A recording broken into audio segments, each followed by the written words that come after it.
Major गौरवारिया, जो आप कह रहे हैं ना कि ईरान में क्या हो रहा है पता नहीं लग पा रहा, उसको जानने की समझने की कोशिश करूंगा। मेरे पास एक दो सवाल हैं, शायद जनता के जहन में भी आ रहे हो, लेकिन उससे पहले रिफत का रुख करते हैं। रिफत हमारे साथ इजराइल से हैं। रिफत, एक महीना जंग का और इस जंग के एक महीने के बाद किस स्थिति पर ये दोनों देश, इनफैक्ट मैं कहूं कि दोनों दल इस समय खड़े हैं? एक तरफ अमेरिका इजराइल है, एक तरफ ईरान।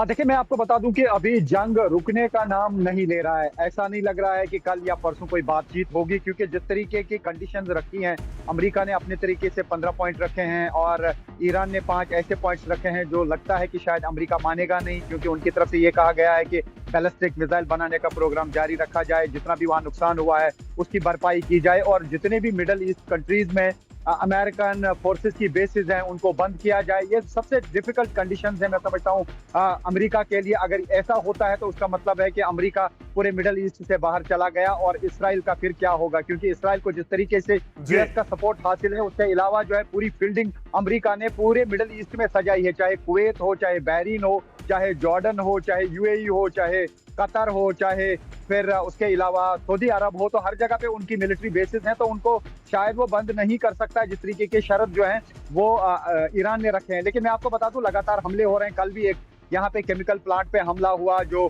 साउथ इसराइल का एरिया है, बीयरशेवा, और अभी थोड़ी देर पहले फिर से बजन रिफाइनरी को नुकसान पहुंचा है, मिसाइल अटैक किया गया उस पर भी। तो यहाँ पे भी काफी लोकेशन पे नुकसान हो रहा है, हालांकि जानी नुकसान इसलिए ज्यादा नहीं हो रहा है क्योंकि यहाँ पे एयर डिफेंस सिस्टम के साथ साथ जो है यहाँ पे रिफत, माफी चाहूंगा, मैं आपको बीच में काट रहा हूँ। क्या आपने मांगों की बात करी कि अमेरिका ने 15 मांगे करी, फिर ईरान ने 5 मांगे करी, क्या आपको लगता है कहीं पे, क्योंकि आप ग्राउंड पे, इसलिए मैं आपसे बड़ा अहम सवाल पूछने वाला हूं, क्या आपको लगता है कि जानबूझ के ऐसी मांगे एक दूसरे से कर रहे हैं जो इनको पता है कि कभी पूरी नहीं होंगी, ना ईरान पूरी करेगा ना अमेरिका पूरी करेगा? क्या आपको ऐसा सेंसिंग भी लग रही है? देखिए मेजर गौरवारिया, मैं आपकी एक बात से बिल्कुल इत्तेफाक करता हूं। डोनाल्ड ट्रंप कभी एक बात कहते हैं, कभी दूसरी बात कहते हैं, कभी कहते हैं कि बस सब कुछ ठीक होने जा रहा है, दे आर आवर फ्रेंड्स, कभी कहता है कि अब ट्रूप्स को भेजा जा रहा है। रिपोर्ट ऐसी है कि 10,000 ट्रूप्स जो हैं वो खार्ग आइलैंड की तरफ रवाना हुई हैं, और दूसरी तरफ से ईरान ने थ्रेट दिया है कि 1 मिलियन ट्रूप्स उनके रेडी हैं उनका जो है मुकाबला करने के लिए। तो ये हो गई एक बात।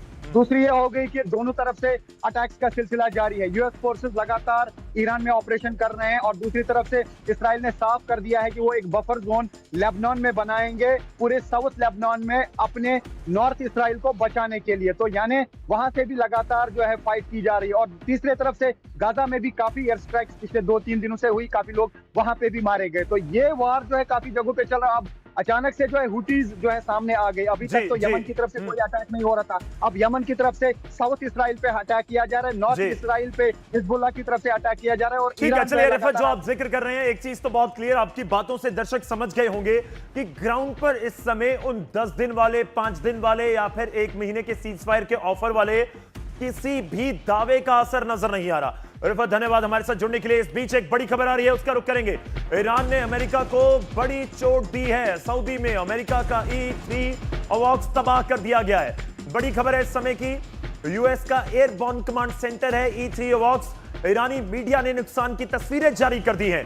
E-3 के तबाह होने से करीब 600 करोड़ रुपए का झटका अमेरिका के लिए कहा जा सकता है।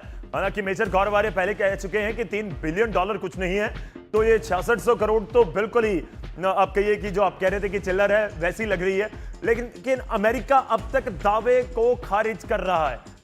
मैं पैसों के ऊपर नहीं जा रहा हूं मेजर गौरवारिया, मैं जानना चाह रहा हूं कि देखिए, जब बड़े मैच में या बड़े मुकाबले में कोई छोटी टीम आपको नुकसान पहुंचाती है ना, वो दिल बहुत दुखाती है। बिल्कुल, मैं इसलिए कह रहा हूं कि पैसों की बात नहीं है, जो नुकसान हो रहा है शायद वो दिल पे जाके लग रहा है अमेरिका के। नहीं, बिल्कुल दिल पे जाके लग। देखिए, मैं ये कभी नहीं कहूंगा कि ये नुकसान छोटा है जी। जब ईरान जैसा मुल्क अमेरिका के जहाज उड़ा रहा है तो नुकसान बड़ा है अमेरिका के लिए, और अहम पे लगती है चीजें, आपकी सेल्फ रिस्पेक्ट पे लगती है कि यार ये क्या कर दिया मेरे साथ। इसमें कोई शक नहीं है, मैं इस पे डाउट नहीं कर रहा। मेरा सिर्फ ये कहना है कि अगर ये सोचते हैं कि इससे अमेरिका को कोई आर्थिक चोट पहुंचेगी तो पेरिश द थॉट। इतने का तो ये लोग तेल फूक जाते हैं एक साल में एक्सरसाइज करते करते। तो इसमें ऐसा नहीं है कुछ कि कोई बड़ी बात नहीं, पर लेकिन हाँ, जो ईरान लड़ रहा है, और वो जो रिफत से हमारी बात हुई थी, मैं फिर से एक बार बात कहना चाहता हूं, रिफत से जो बात हुई थी उस पे देखिए, आज की तारीख में ये दोनों एक दूसरे से ऐसी मांगे कर रहे हैं, ईरान चाहे अमेरिका से करे, अमेरिका चाहे ईरान से करे, इनको पता है कि दूसरा नहीं मान सकता, इनको पता है, और ये मांगे देने से पहले इनको पता है कि ये रिजेक्ट हो जाएंगी। अब मैं आपको बताता हूं, अमेरिका ये कह रहा है कि न्यूक्लियर प्रोग्राम अपना छोड़ दो, बैलिस्टिक मिसाइल प्रोग्राम। अरे कैसे छोड़ दे? पूरा का पूरा मुश्तबा खमैनी की जो पूरी रियासत है वो न्यूक्लियर प्रोग्राम पे टिकी हुई है।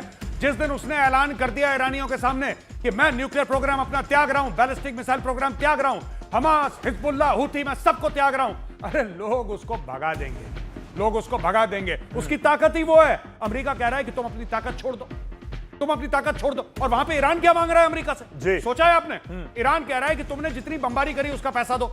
ये सारे के सारे एक दूसरे से पैसा मांग रहे हैं। ईरान मांग रहा है अमेरिका से, वहां पे यूनाइटेड अरब एमिरेट्स ईरान से पैसा मांग रहा है, कह रहा है जो तुमने बमबारी करी तुम उसका पैसा दो। कोई किसको पैसा देता है युद्ध में? Nobody gives money to anybody. ये सब प्रेशर टैक्टिक्स चल रही हैं यहां पे। चलिए, मैं थोड़ा सा वक्त का जिक्र कर रहा था E3, अगर ग्राफिक आ पाए तो वो भी हम कुछ दिखा पाएंगे अपने दर्शकों को, और मैं इसलिए भी जिक्र कर रहा हूं ताकि उसके ऊपर बात की जा सके कि ये कितना घातक है, कितना एडवांस है। Airborne warning and control system अगर स्क्रीन के ऊपर आ जाए, पहले मैं एक बार पूरी स्क्रीन के ऊपर दोबारा से ग्राफिक दिखाएंगे, लेकिन उसकी एक मैं इमेज दिखानी चाह रहा हूं जो AI जनरेटेड है, बिल्कुल स्टार्टिंग से अगर आप ग्राफिक प्ले कर पाए PCR। और सबसे बड़ी ताकत है 360 डिग्री रडार कवरेज। देखिए, ये है जो ऊपर वाला आपको नजर आ रहा है, और तस्वीर में मैं दिखाने की कोशिश कर रहा हूं। ये मेजर गौरव आर्या, ये कितनी एडवांस टेक्निक है, इसका किस तरीके से इस्तेमाल किया जाता है अमेरिका की तरफ से, इसका क्या मतलब निकाला जाए, इसको टारगेट किया गया। ये देखिए जो दिखा रहा हूं, आप ध्यान से देखिएगा, AI जनरेटेड वीडियो है ये, और बिल्कुल ऊपर घूमती हुई उड़न तश्तरी की तरह ये पूरे रडार की तरह काम करती है जिसको टारगेट किया गया। जी अच्छा, इसको टारगेट किया गया, मुझे जरा एक बार क्लैरिफाई कर दीजिए, टारगेट हवा में उड़ते किया गया कि जमीन पर था? जानकारी है कि हवा में उड़ते हुए किया गया। अच्छा, अब ये जो है मैं आपको बताता हूं, ये जो सेंट्री कह रहे हैं इसको बोइंग का जी, ये मैं रिक्वेस्ट करूंगा जरा इसको इमेज को प्लीज ले आइए, प्लेन की उड़ती हुई इमेज। हाँ, पहले वाली इमेज ले आइए। जी जी। अब ये बेसिकली सिर्फ रडार नहीं है, ये एक flying command and control centre है। जी, सबसे बड़ी बात, रडार उसका एक हिस्सा है। ये पूरा का पूरा जिसको हम बैटलफील्ड अवेयरनेस कहते हैं, यानी कि अगर हम कह रहे हैं 300, 400, 500, 600 इतने किलोमीटर की पूरी बैटलफील्ड अवेयरनेस, ये एक तो उड़ता रडार है पहली चीज जी। ये उड़ता कमांड एंड कंट्रोल सेंटर है। हर जगह से इंफॉर्मेशन इसके पास आ रही है और ये इंफॉर्मेशन बाकी नीचे दे रहा है। इसके अंदर पूरी टीम बैठी है जो एनालाइज कर रही है कि साहब ये जो ब्लिप आ रहा है इसका क्या मतलब है, ये जो मिसाइल आ रही है इसका क्या मतलब है, ये जो ईरानी टैंक मूवमेंट हो रही है इसका क्या मतलब है। सब पे नजर रख रहा है इतने 100 किलोमीटर के इलाके में। बिल्कुल, बहुत आप कह सकते हैं एडवांस है।